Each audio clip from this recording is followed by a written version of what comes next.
Hey everybody, Merry Christmas. I know this week is Christmas week, and so much, this year is not that much going on with there's plenty going on, but not like normal. And so for the 2 or 3 of you who watch this week, Merry Christmas, okay? Yeah, Merry Christmas. It's good to be here. Let's see, a couple of things, and I will send this information out to not all of it, because I was going to tell you that I was just telling Mighty that my wife cut all my hair off in August, and I haven't combed my hair since August. I just wash it and go like this.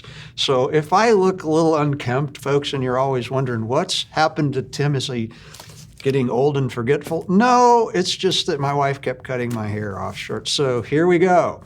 I haven't combed my hair since August. And then one other thing is that this week is the last week that I'm going to teach until the first part of January.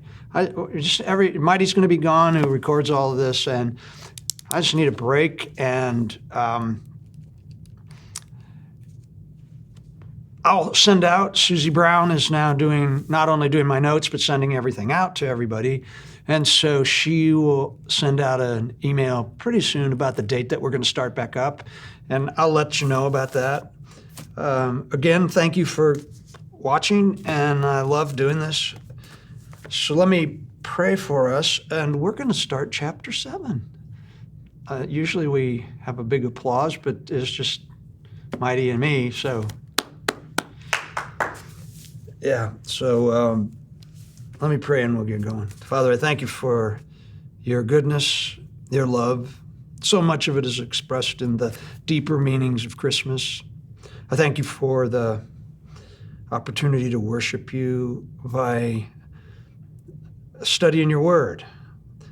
Studying your word, Lord, should lead us to worship. And I pray that that's where it sends us even this evening, that we will be moved by what we see of your Son in this passage, and that our hearts are moved to worship. I pray this in Jesus' name. Amen. Okay, we're in chapter 7, and I'll just read a ways. And I am not going to teach past verse 8. I didn't bring any notes past verse 8. If I get to verse 8, I have 20 pages of notes, so we'll just leave it at that, okay? It says, one day, some Pharisees and teachers of the religious law arrived from Jerusalem to see Jesus. They noticed that some of his disciples failed to follow the Jewish ritual of hand washing before eating. The Jews, especially the Pharisees, do not eat until they have poured water over their cupped hands, as required by the ancient traditions. Similarly, they don't eat anything from the market until they immerse their hands in water. This is but one of the many traditions they have clung to, such as ceremonially washing cups and pitchers and kettles. So the Pharisees and the teachers of the religious law asked him, "Why don't your disciples follow our age-old tradition? They eat without first performing the hand-washing ceremony." And Jesus replied, "You hypocrites! Isaiah was right when he prophesied about you, for he wrote, 'These people honor me with their lips, but their hearts are far from me. Their worship is a farce, for they teach man-made ideas as commands of God. For you ignore God's laws and substitute your own tradition.'" All right. Well, the subject matter has certainly changed. The geographical location has not changed, though. We're still in Galilee. And the ultimate issue of the passages that we're going to be looking at now the ultimate issue has not changed. We're still going to be talking about who is this man, because this is what the Pharisees and the scribes came to find out too. Who is this man? Now, they have a different tone about it, but they are still trying to figure the same thing out. They want to know who this man is. And by the way, scribes were copyists of the text. That scribes comes from the word to write, people who write, and not very many people, maybe 5%, knew how to write and read, and they were professionals who wrote copies of the scrolls of the the important works that the Jewish people considered to be text from God. And the Pharisees, they were teachers too, and they also codified the law. They took all the traditions and brought them together and made it so they were written down so people could understand them. The Pharisees were not professionals. They were people who joined the organization of of Pharisees. The word seems to mean something like the separate ones, and they had jobs and they did stuff. They weren't the wealthiest of people necessarily. The Sadducees were the wealthy ones, but the Pharisees were serious about their following of the Jewish law, and we're going to talk more about them in a minute. But let's just say them coming to see Jesus was not some ad hoc meeting, okay? These officials had traveled, the religious officials, they had traveled 2 to 3 days, depending on the route that they took. And these guys would have never gone through Samaria to get to Galilee. And so it probably took them 3 days to check out the Jesus situation. They were drawn, no doubt, by the word that had spread back to Jerusalem. And also, we don't have any idea, it doesn't really say here, what their attitude towards Jesus was as they traveled northward, which they went up north from Judea, Jerusalem. There were a few Pharisees who lived in Galilee, but not many. Most were located in Judea in the south, and the scribes were connected to the temple. And so these people traveled a long way because they'd heard about him. And it's interesting, in this particular passage, not only do we not hear what they were thinking when they went, but we never hear what they were thinking when Jesus gets through with them. Now, we can make assumptions. But what we are about to see, even though we don't hear from these scribes or Pharisees except their initial questioning of Jesus, what we are going to see is what is so important to Jesus. And what is important to Jesus, as we're going to see, is different from what's important to these particular religious men. Now, we've seen earlier conflict in Mark between Jesus and the scribes. In fact, Mark paints the scribes as being far more in conflict with Jesus. The scribes are more hostile to Jesus than the Pharisees are ever shown to be in the book of Mark. And we tend to paint Pharisees with a big brush. Like if you're a Pharisee, you're a hypocrite. You're an evil person. And yet we know that a bunch of the early leaders of the church, the early church, were Pharisees. They were not all terrible, and they were not looked down upon as hypocrites by the people. In fact, they were the people in the religious system that most common people thought were the closest to what you ought to be if you were doing what God wanted you to do. So we need to step back from this notion, like when people start just saying, oh, you're a Pharisee, that's because they don't know anything about Pharisees or what was really going on. Now, were there Pharisees who were hypocrites? Absolutely. But we need to talk about that word because it's here in the text later. We need to know what that meant in that time as opposed to just throwing all of our assumptions about the word on it now. In fact, Jesus' use of the word makes it something that's far worse than it would have ever been in their own world at the time. So we that's the big thing. When people complain about the church, what do they always say? Oh, they're all a bunch of hypocrites. That's what they always say. And where do they get that? From Jesus. So let's just leave it at that. Okay, but on we go. I will say that the language in the Greek does give us a hint that these guys coming up to check out Jesus wasn't a good thing. The passage begins this way. It goes, and assembled to him. Now, that phrase sounds more, and a number of scholars say the same thing, so I'm feeling it's pretty good. It's not so much as a gathering as a ganging up. And Mark uses this language, I think, to give us a clue that not all is well. We must also recognize that these visitors from Jerusalem, they were very concerned about issues related to, follow me on this, Jewish distinctives, things that made the Jews stand out from the rest of the people of the world. And we're going to talk more about this soon, but they were looking to see how Jewish Jesus' instruction might be. This episode will show Jesus' regard for the traditions created by men, how he feels about traditions created by men. But that's what these guys are concerned about. They're concerned about that because here's the deal. Here's the deal. Jesus is a what? He's a rabbi who has people following him. He's doing a lot of teaching. He's got Jewish people worked up. And these Pharisees and these scribes, it's almost like they were called into life to make sure that everybody knew exactly what you're supposed to do if you're a good Jew doing what God wants us to do. And so Jesus better at least be teaching these common people that he's taking on as disciples and speaking to.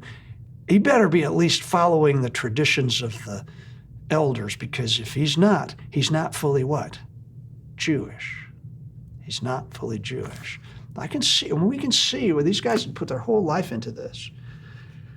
I don't think there's any coincidence, by the way, with these teachers of the law and the Pharisees coming to Jesus to make sure that he's Jewish enough. I don't think it's any coincidence that Mark follows this very passage with two and maybe three, two we know, and maybe the third one, examples of Jesus going into the world of the Gentiles, so that he makes a statement right after he's questioned about whether or not he's Jewish enough by the leaders of the Jewish world. He goes right out and does things for Gentiles to let everybody know what? Jesus did not come to give a strong foundation to the traditions of the Jewish people, but to go back to what God initially intended, which was for everybody. And I think this is a really powerful thing. It's a powerful thing. Again, verse 1 tells us that these two groups had arrived, that they were there to check out Jesus. These guys are highly educated. They know their stuff. They know their stuff. And the Pharisees, in particular, were strong believers in the traditions of the elders. Now, what that means is it's teaching by past religious rabbis that explained how you're supposed to go about living in order to not break the law. In fact, this was always the discussion among the pious, the people who really were serious about their faith. For hundreds of years this had been going on. They would look at the law, they would see what the law said when God spoke to Moses, and then go, okay, what is it that we shouldn't do so that we never get close to breaking that law? And they actually called it a fence. They built a fence of rules around the law so that if you didn't do this stuff, you'd never break the law. That's why, like, God says you're not supposed to work on the Sabbath, and they had, I think it was 47 or 49 different, I forget the exact number, of tasks that you couldn't do that they considered work. And none of them were things that anybody would really consider work. But if you didn't do those things, you'd never get into doing real work because you were keeping yourself from here. And this is what they're worried about. And their desire in coming to see Jesus again was to see how closely he was sticking to what the teachers from the past had said you needed to do. And their deal was, you can't possibly be seriously holy. You can't seriously be wanting to do God's will if you're not willing to listen to what our forefathers have told us we ought to be doing. And they knew he was attracting big crowds. They knew that he was telling people something, and they wanted to know what it was. Now, one note, the NLT says they came to see Jesus. That's not in the Greek. It simply says they assembled to him. And my feeling is that they just were standing around him. Well, what happened was this is what I think happened. They watched him from a distance for a while to see if they could figure out what he was really teaching. And then they noticed something about his disciples, and that threw them. And it threw them so much that they all gathered up around him and said, "We've got a question for you. We've got a question for you." Verse 2 began, it says, and this is from the Greek, and seeing some of his disciples. Well, actually, it's much stronger. That's from the NLT. The NLT says noticing. It says, and seeing some of the disciples. My thought is that they were completely shocked by what they saw. And what they saw was, it says some of the disciples, and probably what happened was this, that in the midst of all of the healing and the gathering of people and all the stuff that was going on around Jesus at the time as he was there, a couple of the disciples got an opportunity to get something to eat. And they saw what? That they were eating bread with unclean hands. That is unwashed or ceremonially washed hands. Their hands weren't dirty like we would think of. It's like they hadn't been digging a hole or cleaning fish or something. No, they just didn't go through a process. They just started to eat. If you look at the NLT, it leaves out what the disciples were eating. It leaves it out. It's an interesting thing in the Greek here, because it says they noticed that they were taking the breads. It's articulated with a the, and then breads is plural, that the disciples were eating the breads. Now, this oddly, this has created a great debate about what they're eating. Some people go that it's just an unusual way to talk about food generally, breaking bread. And since there were a number of them, they were all breaking bread. It'd be odd to speak of bread. I mean, I can't ever remember anybody referring to bread in the plural, breads, the breads, but that would be weird. But they say, no, it's just meaning food. They're just eating food generally. And then another thought is that this harkens back to the 12 baskets of bread, that these are the breads that were left over from feeding the 5,000, and that a couple of them were getting into their own basket. And the reason that we don't see Jesus eating is because there are only 12 baskets, and that, you see what I'm saying? And that Jesus didn't eat it unwashed because he didn't have a basket of bread, but the disciples had a basket. They were breads because they're plural like that, and I guess that could be. And well, there are other ways that people try to figure this out, but I think that the only thing that's important here, the only thing that is really important here, and that's why the NLT translators didn't even put what they were eating in here. The only thing that's important is that the way they were eating was inappropriate to the Pharisees. In fact, shocking to them. Now, the truth is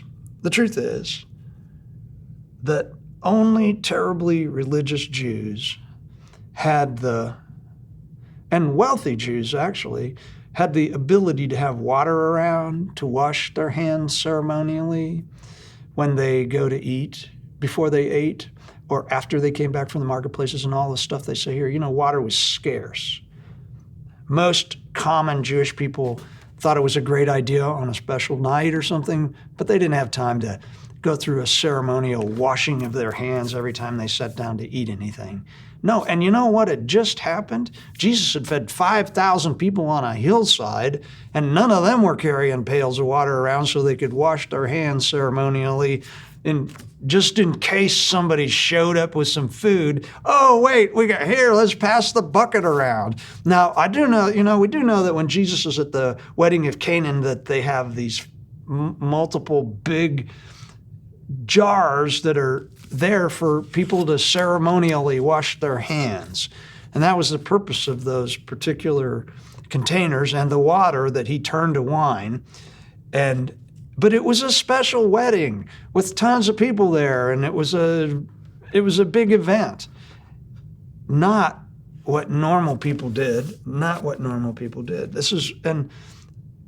the Pharisees could do this and the scribes could do this because their lives were such that they had the space and the ability to do this. So the disciples eating, here's the deal. The disciples had not been told by Jesus, don't wash your hands before you eat. Don't do the ceremonial stuff. He'd never said anything about that to them. They were just acting like they normally do. But the Pharisees and the scribes were shocked. They were shocked that Jesus was not teaching them to follow that rule. Every time they went to eat anything, they needed to ceremonially wash their hands. Now, we'll talk about why in a moment. The idea of the Pharisees, and this is something they believed in strongly, was called the priesthood of all believers. And we actually get that language later in the New Testament. But the reason they believed that was they believed that if all the common people were to follow the law appropriately, if they were to do the right things all the time, then their lives would be set apart or sacred, which is what the priests were called to be.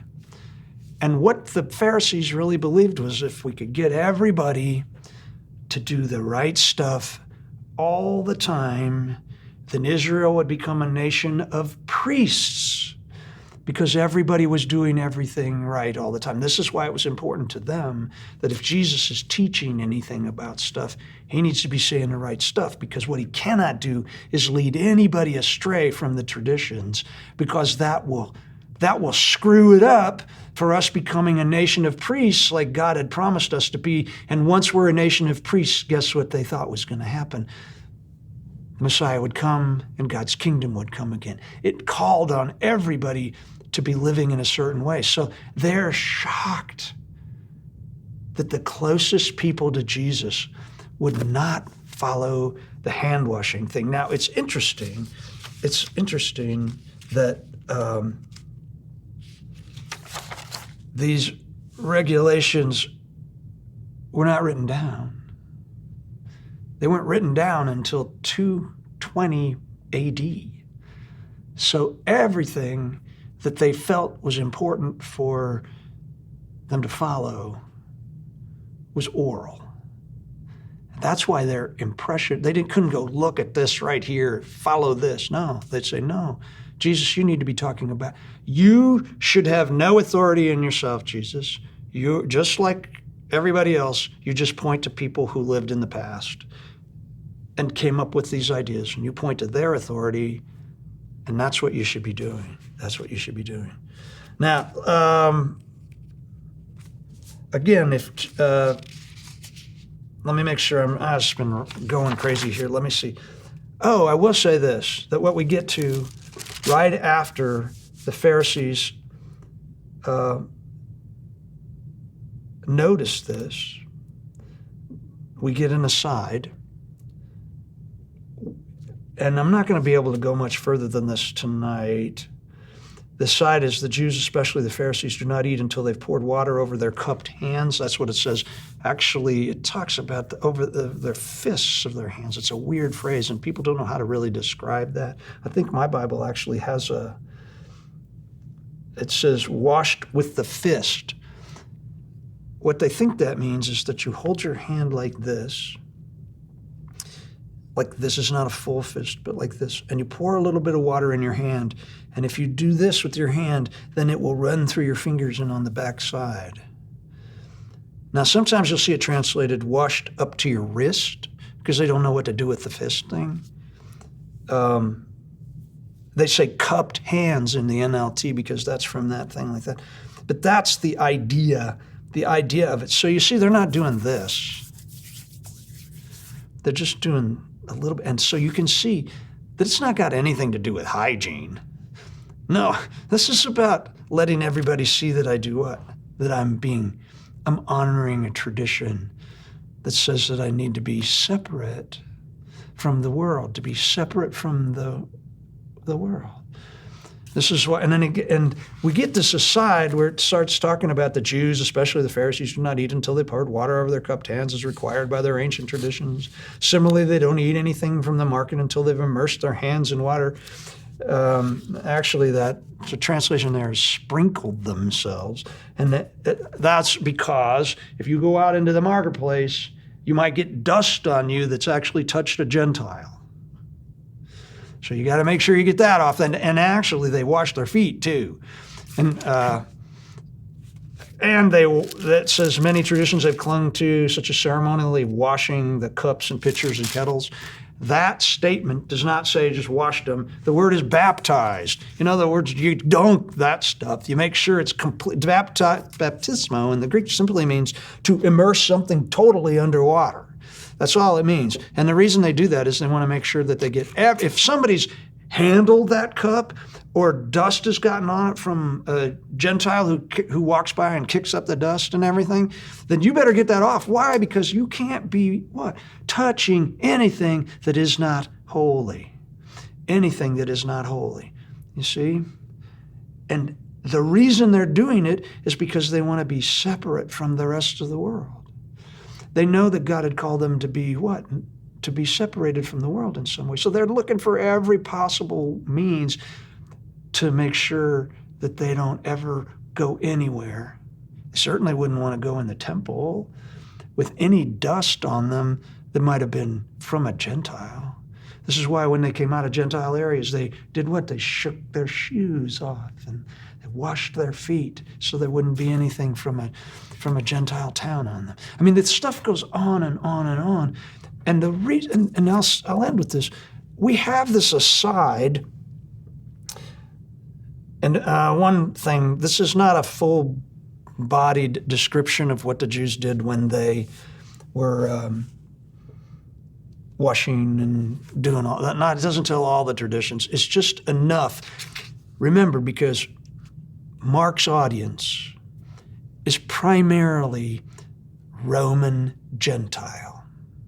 And so they're not going to be learned about all the traditions of the Jews. And this book is not a book that's going to teach everybody about Jewish traditions. That's not what the book is about. The book is about Jesus. But we just need to know enough to know what the argument is about here. And here's one more thing that's important, why Mark might go to this right here and give us a side that talks about all these things. Most Gentiles in the rest of the world saw all of these practices of the Jews, particularly the washing and the shaking off of your shoes and all that stuff, as a condescension to the rest of the world. They did it with such a holier-than-thou attitude that it just made them mad. Well, these Jews are they're offensive people. Look at how they condescend to us as if we're not even worthy to be in the same world with them. And the other thing is, he's writing to Gentile Christians primarily in Rome. And what was the big pressure on the church in the first century? It was that everybody who was a Gentile who became a Christian needed to begin to follow the Jewish laws. And this is the argument in the church. And what Mark is doing right here in this passage is he's telling his Roman Gentile audience whose side of this argument Jesus is on. Who is this man? He's the man who can tell us whether or not these traditions are important. That's who he is. And he's going to tell Gentiles who are reading this 60 and 70 and 80 and 2,000 years later what's really important. Now, I'm going to end by saying one of the big problems of the church now, and I'll get way more into this next time, is that I would say a huge amount of what it is that we call Christian living has nothing to do with anything other than traditions of our elders. Decisions that start out, the people who made up these rules for the Jews were altruistic, and they were just thinking out loud about how you might best follow God. But pretty soon people stopped thinking about the law that was actually initially the reason they were thinking about it, and only thinking about the rules that they came up with later. We'll talk a lot about that because that's where Jesus goes. That's where he goes. But just remember, Mark is saying, this is what and he says all the Jews. That's not true. He says the Jews, especially the Pharisees, or in the Greek it goes the Pharisees and all the Jews. It's not all the Jews. We know that's not true because we know of at least some Jews were disciples of Jesus and they weren't doing it. But the point is that the people who were religious, felt that there'd been traditions that we needed to keep. And if we keep them, then God has to accept us. And that's where they'd missed it. That's where they missed it. Now, we got a lot more to talk about with this. I hope I wasn't too confusing tonight. This is a great passage, and when we get into what Jesus says, we're going to talk about hypocrites and all that stuff. But I'm really looking forward to it, but again, I hope you have a Merry Christmas. And just know that Jesus did not come to burden us with rules that make no sense except in the esoteric world of the ultra-spiritual. No, he came to lead us to a relationship with God through faith in the one who is the one who can say what is important and how we should really live and what God wants for us and wants to give to us. That's what we're here to talk about. Okay, thanks a lot. I will see you in a couple of weeks. Thank you.